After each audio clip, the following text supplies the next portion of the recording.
Hello दोस्तों, मैं हिमांशु कुलियाल एक बार फिर से आपका स्वागत करता हूं मेरे यूट्यूब चैनल कॉम्पिटिटिव स्टडी में। दोस्तों, जैसा कि आप जानते हैं, इंडियन पॉलिटी पार्ट 2 के अंतर्गत हमने चर्चा की थी सेंटर स्टेट रिलेशंस के बारे में, केंद्र और राज्य के रिलेशंस के बारे में, ठीक है, संबंधों के बारे में। उसके अंतर्गत बात कर रहे थे दोस्तों हम कि केंद्र और राज्य के बीच शक्ति का बंटवारा कैसे होता है।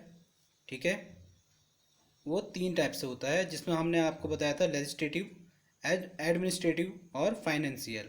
ठीक है, विधायी संबंध, प्रशासनिक संबंध और वित्तीय संबंध। हम बात कर रहे थे लेजिस्लेटिव की। इसके अंतर्गत हमने बात किया था दोस्तों केंद्र और राज्य के बीच जो क्षेत्रीय विस्तार है, ठीक है, उसके बारे में हमने बात की थी।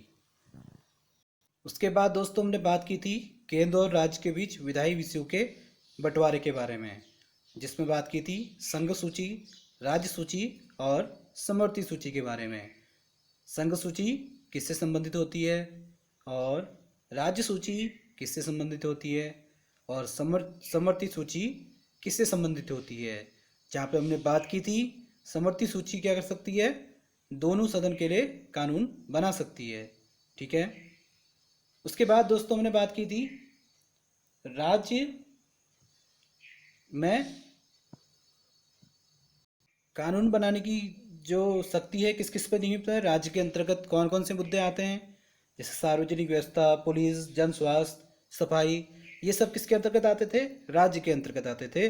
और संघ सूची के मामले में कैसे मुद्दे आते हैं, जैसे रक्षा, बैंकिंग, विदेश मामले, ये सब संघ सूची के अंतर्गत आते थे। ठीक है दोस्तों। उसके बाद आज हमने बात करनी है राज्य और संसद के बारे में। ठीक है, राज्य के लिए संसद कैसे कानून बना सकता है। ठीक है, ऐसी कौन सी कंडीशन होती है जब राज्य क्षेत्र में संसद कानून बना सकता है। ठीक है दोस्तों, केंद्र एवं राज्य के बीच बंटवारे की यह व्यवस्था सामान्य काल में विधायी शक्तियों के बंटवारे के लिए होती है, लेकिन असामान्य काल में बंटवारे की योजना या तो सुधारी जा सकती है या स्थगित कर दी जाती है। दूसरे शब्दों में कहा जाए, संविधान संसद को यह शक्ति प्रदान करता है कि राज्य सूची के तहत वह असाधारण परिस्थितियों में कानून बनाए। दोस्तों, उसके लिए कुछ कंडीशनें दी गई हैं। आज हम चर्चा करेंगे उन कंडीशनों के बारे में। ठीक है, आइए शुरू करते हैं। देखिए, आज का टॉपिक क्या होने वाला है, related to parliament's power to make law in state. ठीक है, संसद कब कानून बना सकती है स्टेट के लिए। ठीक है दोस्तों, इसमें सबसे पहला आर्टिकल आता है आर्टिकल 249, जिसके अंतर्गत पार्लियामेंट स्टेट के लिए लॉ बना सकती है। यह किस कंडीशन में होगा, जब राज्यसभा एक प्रस्ताव पारित कर दे। Under article 249, in the national interest, Parliament has the power to make laws with respect to any matter included in the state list for a temporary period. In Rajya Sabha passes a resolution supported by 2/3 of the members present and voting in the respect. ठीक है, the resolution remains in force for 1 year. It can be renewed any number of times but not exceeding 1 year at a time. This provision does not restrict the power of a state legislature to make laws on the same matter, but in case of inconsistency between a state law and a parliamentary law, the latter is to prevail. दोस्तों, article 249 actually में कहता क्या है। Article 249 कहता है, यदि राज्यसभा यह घोषणा कर दे कि राष्ट्र हित में यह आवश्यक है कि संसद को राज्य सूची के मामले में कानून बनाना चाहिए, तब संसद इस मसले पर कानून बनाने के लिए सक्षम हो जाएगी। इस तरह के किसी प्रस्ताव को पारित करने के लिए दोस्तों जो उपस्थित सदस्य हैं उसमें 2/3 का समर्थन मिलना चाहिए। यह प्रस्ताव 1 वर्ष तक प्रभावी रह सकेगा। इसे आगे असंख्य बार बढ़ाया जा सकता है, परंतु इसे एक बार में 1 वर्ष से अधिक नहीं बढ़ाया जा सकता। यह व्यवस्था राज्य विधानमंडल को समान मुद्दे पर कानून बनाने से नहीं रोकती है, लेकिन राज्य कानून एवं संसदीय कानून के बीच असहमति के मामले में बाद की व्यवस्था ही मान्य होती है। ठीक है। उसके बाद दोस्तों, अब दूसरी कंडीशन कौन सी है जब पार्लियामेंट स्टेट के लिए लॉ बना सकती है? वो हमें बताता है दोस्तों आर्टिकल 250। आर्टिकल 250 प्रावधान किसका करता है? राष्ट्रीय आपातकाल के दौरान की चर्चा करता है। Article 250 empowers that parliament to make law for the whole or any part of the territory of India with respect to all matters in the state list. Such a law, however, shall cease to effect on the expiration of 6 months after the proclamation of emergency has ceased to operate. Here also, the power of a state legislature to make laws on the same matter is not restricted. But in case of discrepancy between a state law and a parliament law, the latter is to prevail. दोस्तों, इसका मतलब क्या है? यदि क्या होती है? आपातकाल की स्थिति होती है, आपातकाल प्रभावी हो जाता है, तो संसद राज्य सूची के मामले की शक्तियां अधिकृत कर लेती है। आपातकाल समाप्त होने के 6 माह तक यह व्यवस्था प्रभावी रहती है। यहाँ भी राज्य विधानमंडल की समान मुद्दे पर कानून बनाने की शक्ति प्रतिबंधित नहीं होती है, लेकिन इसमें भी टकराव होने की स्थिति में जो संसद ने कानून बनाया होता है वही मान्य होता है। ठीक है दोस्तों, आशा करता हूँ आप ये समझ रहे होंगे। बढ़ते हैं दोस्तों, अगली कौन सी कंडीशन है जब संसद कानून बना सकता है राज्य के मामले में? ठीक है दोस्तों, अगली है कंडीशन जब राज्य अनुरोध करे संसद से कि आइए हमारी राज्य के लिए आप कानून बनाइए। ऐसा कब होता है दोस्तों? अंडर आर्टिकल 252 में इसका प्रावधान दिया गया है। आर्टिकल 252 में इसका प्रावधान दिया गया है। आर्टिकल 252 कहता क्या है? आइए देखते हैं क्या कहता है। If the legislature of 2 or more states pass a resolution to the effect that it is desirable to have a law passed by parliament on any matters in state list common to these states, Parliament can make laws in that respect. Such a law can be amended or repealed only by the Parliament and not by the legislature of the concerned states. The effect of passing a resolution under the above provision is that the Parliament becomes entitled to legislate with respect to a matter for which it has no power to make a law. On the other hand, the state legislature ceases to have the power to make a law with respect to that matter. The resolution operates as abdication or surrender of the power of the state legislature with respect to that matter, and it is placed entirely in the hands of Parliament, which alone can that legislate with respect to it. दोस्तों, article 252 कहता क्या है? जब 2 या अधिक राज्यों के विधानमंडल प्रस्ताव पारित करें कि राज्य सूची के मसले पर कानून बनाया जाए, तब संसद उस मामले के संबंध में कानून बना सकती है। यह कानून उन्हीं राज्यों में प्रभावी होगा जिन्होंने इसे बनाने के संबंध में प्रस्ताव पारित किया था। लेकिन बाद में कोई राज्य इस संबंध में विधानमंडल में पारित प्रस्ताव के माध्यम से इसे लागू कर सकता है। छूट है उसे इसको लागू करने की। इस तरह के कानून का संशोधन इस पर पुनर्विचार संसद ही कर सकती है, ना कि संबंधित राज्य। दोस्तों, इसके अंतर्गत जो भी कानून बनाया जाएगा, ठीक है, जो भी कानून बनाया जाएगा उसमें केवल संसद ही उसको पुनर्विचार याचिका में डाल सकती है, ना कि संबंधित राज्य। राज्य का कोई हस्तक्षेप वहाँ पे नहीं रहेगा।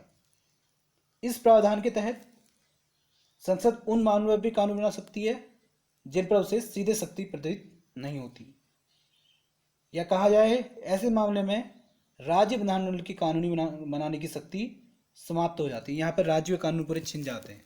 राज्य यहाँ पर कोई भी कानून नहीं बना सकता, केवल संसद ही ऐसी होगी जो यहाँ पर कानून बनाएगी। ठीक है। राज्यों द्वारा इस प्रकार का प्रस्ताव पारित करने का अभिप्राय यह है कि उन्होंने अपने विधान निर्माण की शक्ति को स्थगित या समर्पित कर दिया है तथा सभी कुछ संसद के हाथों में सौंप दिया है। ठीक है। राज्य अपने पूरा जो सरकार है, अपनी विधानसभा है, उसकी पूरी कार्रवाई किसको सौंप देगा? संसद को सौंप देगा। तो फिर जितने भी जो कार्य हैं या कानून बनाने हैं, इसके अतिरिक्त जो भी कार्य है वो पूरा क्या करेगी? संसद करेगी, संसद संभालेगी। ठीक है दोस्तों, इस व्यवस्था के कुछ हमने उदाहरण मैं आपको बताता हूँ। ये व्यवस्था कब लागू की थी, ऐसा कब हुआ गया था? एक अधिनियम आया था, पुरस्कार प्रतियोगिता अधिनियम 1955, जिसमें राज्यों ने क्या कर दिया था? संसद को कानून बनाने का अधिकार दे दिया था। वन्य जीव अधिनियम 1972, इस मामले में भी ऐसा ही हुआ। जल अधिनियम प्रदूषण नियंत्रण एवं निवारण के लिए जो बनाया गया था 1974 में, इसके अंतर्गत भी यही हुआ था।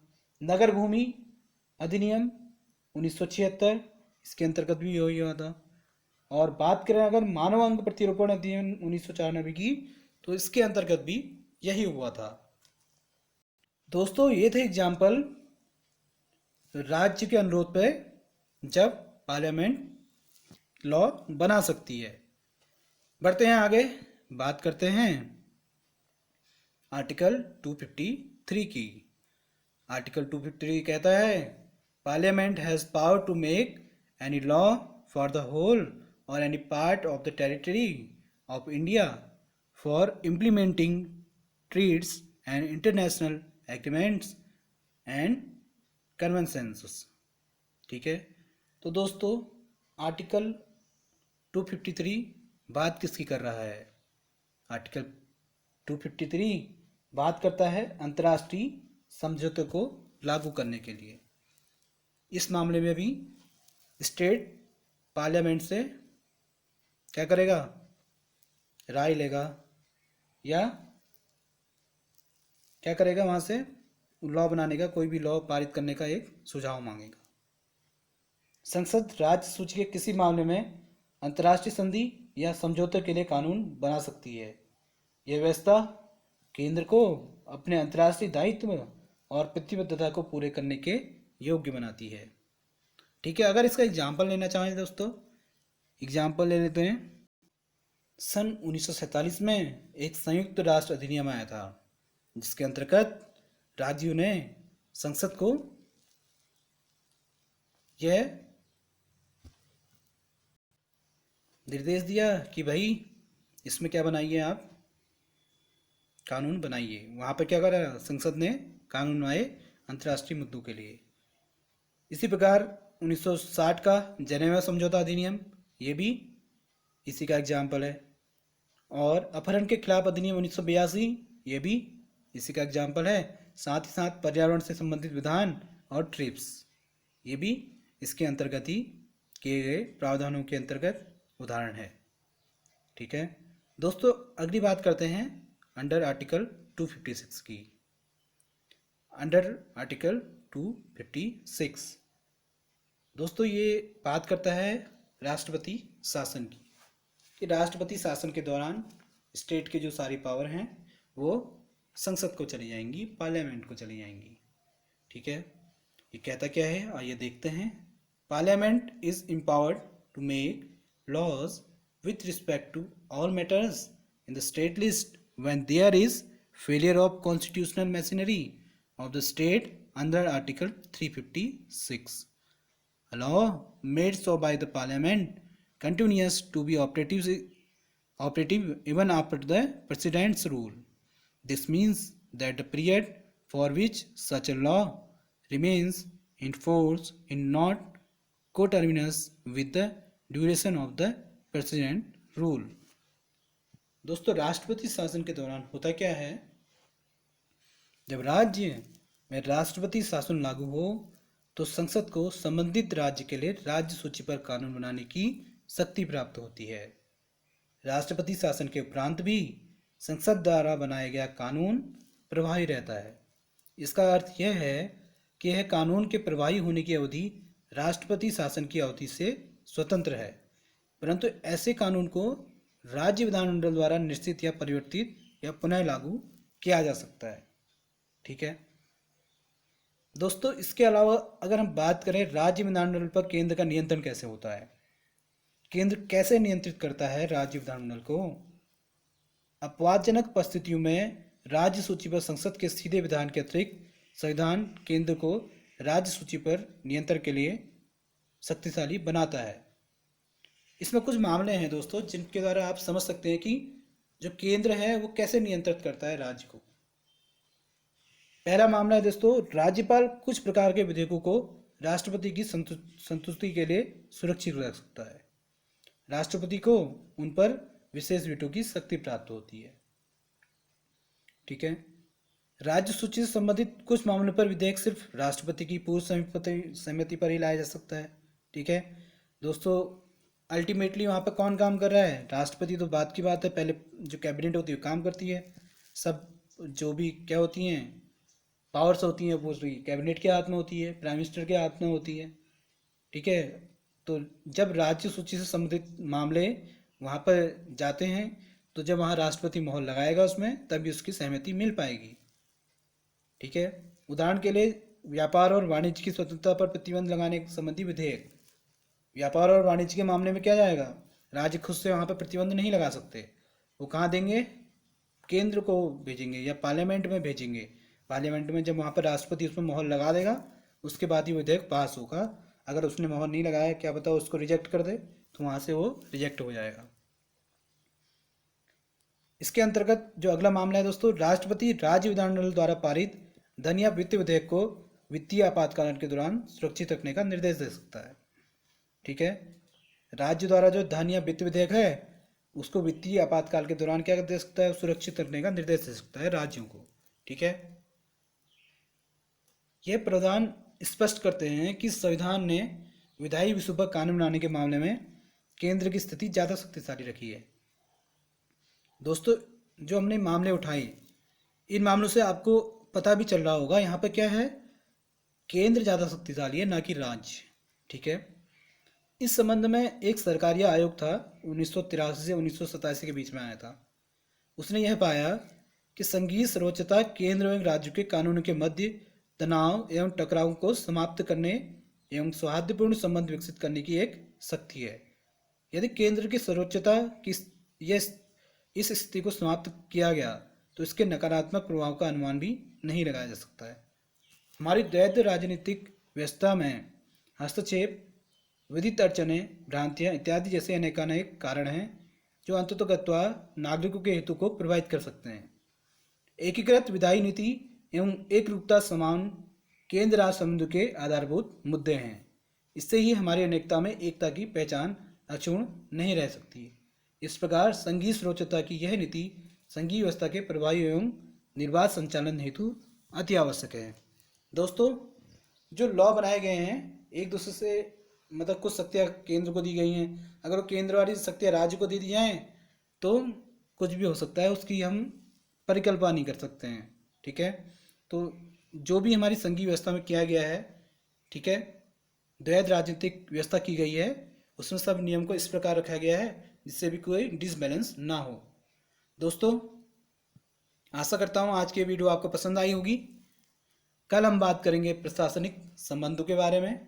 ठीक है दोस्तों, अगर आपको ये वीडियो पसंद आई है लाइक करें, शेयर करें, सब्सक्राइब करें, ज़्यादा से ज़्यादा लोगों तक इस वीडियो को पहुँचाएँ। मैं आपसे मिलता हूँ अगली वीडियो में। तब तक के लिए खुश रहिए, अपने आसपास सफाई रखिए। गुड बाय, नमस्कार।